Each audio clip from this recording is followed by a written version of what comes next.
3 to 10 years in prison for Bill Cosby. It feels like almost too much to process having that news break in this news cycle. And I can't even begin to imagine what it's like for all of the women, all the survivors of this kind of abuse and trauma to be trying to keep up with this news cycle, having that kind of trauma relived and relitigated and re-gaslighted over and over again. And I'm not gonna pontificate too much about it for that reason. But the one thing I wanna say is it's just incredible to me to go back just 4 years to when this first became a news story and look at the first time Bill Cosby spoke about it. It was an AP interview, to look back at how fearful and deferential and apologetic AP was about asking the questions, and how haughty and arrogant and supremely confident Bill Cosby was about his position and power, entitling him to dismiss the question. No, we don't answer that. And even shame AP for asking about it. It just blows my mind to look back at how in 4 years we got from there to here. And to really consider that how we got from there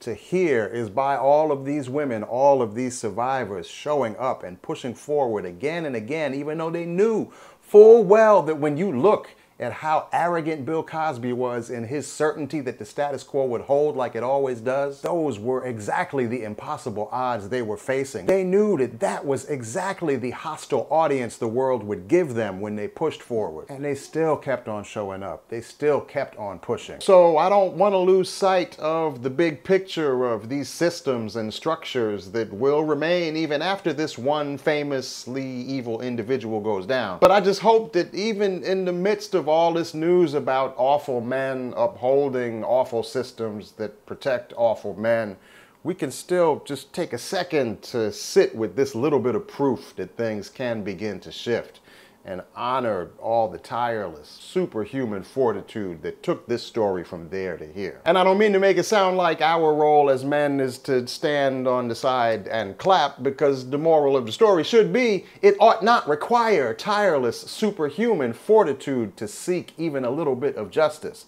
That should not be the burden. And we need to be helping change that. Because if you've been watching the news, there is a whole lot of system that remains entrenched with all its hideous arrogance and uncertainty.